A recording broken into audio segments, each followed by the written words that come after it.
Baik, Ustadz, kita menuju ke berita selanjutnya. Ada seorang jamaah sholat Jumat di Subang, Jawa Barat yang meninggal dunia dalam posisi sujud pada Jumat siang. Jenazah korban dievakuasi oleh petugas berpakaian APD lengkap ke Puskesmas Pamanukan.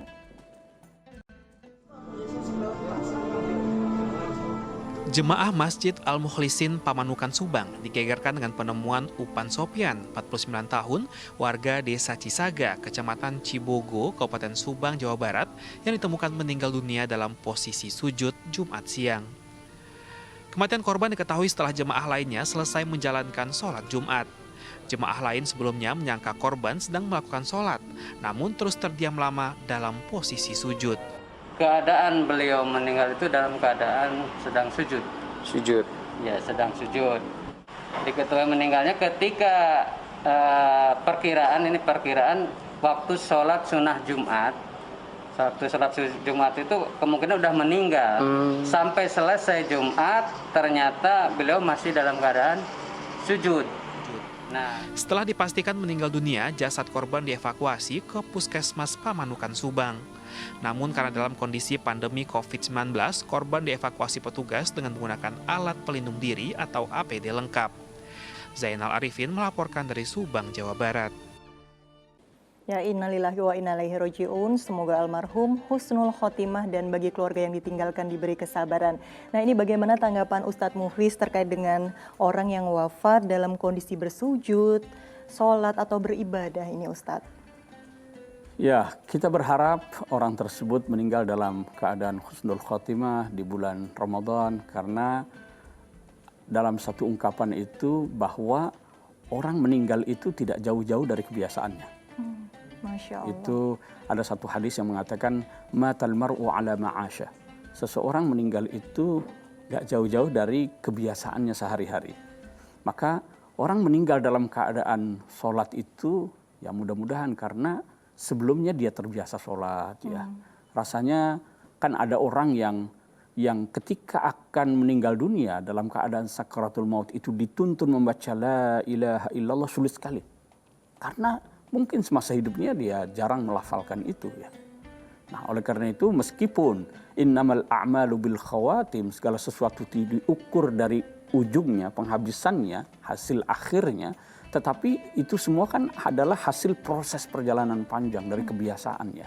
Nah, oleh karena itu kalau kita ingin diwafatkan dalam keadaan baik, itu memang kita harus membiasakan diri dengan perbuatan-perbuatan baik ya. Dalam satu hadis dikatakan idza aradallahu bi'abdin khairan ista'malahu. Kalau Allah menghendaki kebaikan kepada seseorang, dipakai dia oleh Allah.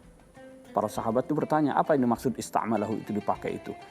Nabi mengatakan an yuwaffiqahu Allahu li'amalin salihin qabla mautihi. Orang itu diberi kekuatan, dorongan untuk selalu melakukan kebaikan sebelum kematiannya. Masya Allah. Begitu. Ya, jadi ini dari kebiasaan yang sehari-hari kita lakukan, insya Allah kalau memang orangnya terbiasa beribadah, sholat, insya Allah dia juga akan meninggal dalam keadaan baik. Baik atau husnul khotimah. Ya, nah, Ustadz, ini banyak sekali dari kita yang sering sekali mengucapkan husnul khotimah, tapi mungkin banyak juga yang belum tahu sebetulnya arti dari husnul khotimah ini apa sih, Ustadz? Ya, kata husnul khotimah itu memang tidak ada dalam Al-Quran. Tidak ada dalam hadis ya. Tetapi yang dimaksud itu adalah husnu, itu adalah kebaikan. Al-khatimah itu adalah penghabisan. Jadi penghabisan yang baik atau kebaikan saat akhir, saat penghabisan gitu ya. Dan ini sejalan, walaupun tadi saya katakan tidak ada istilah itu dalam Al-Quran maupun hadis, tetapi sejalan dengan pesan-pesan yang ada dalam Al-Quran dan hadis. Di mana Rasulullah SAW mengatakan innamal a'malu bil khawatim. Kualitas amal seseorang itu dilihat dari hasil akhirnya.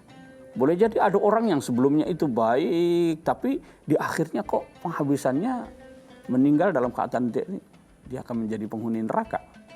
Jadi hasil akhir itulah. Tapi sekali lagi biasanya hasil akhir itu merupakan hasil dari proses sebelumnya ya. Kan biasanya proses itu tidak mengkhianati hasil begitu ya. Iya, betul Nah, sekali. jadi berkesesuaian. Maka tadi saya katakan tadi orang meninggal itu tidak jauh-jauh dari kebiasaan biasanya. Masya Allah, semoga kita semua selalu melakukan kebiasaan baik dan bisa meninggal dalam keadaan baik pula, insya Allah, amin.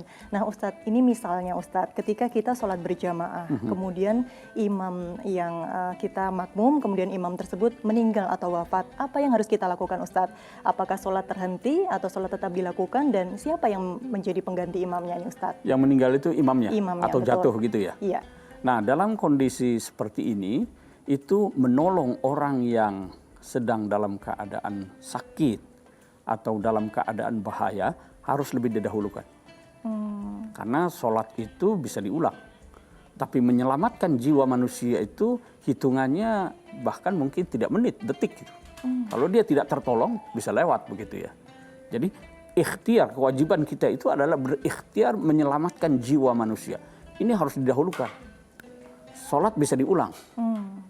Ya, sholat bisa diulang. Jadi ketika imam itu jatuh misalnya atau mungkin wafat, kita langsung berhenti sholat dan menyelamatkan imam tersebut terlebih dahulu begitu ya Ya, Ustadz? karena begitu jatuh kan belum tentu mati ini. Kita belum tahu ya, belum bisa memastikan. Maka tugas atau kewajiban kita itu adalah menolongnya dulu, membantu menyelamatkannya. Nah, maka dalam kondisi seperti ini saya cenderung ya sholat bisa dihentikan. Masya Allah, baik. Gitu.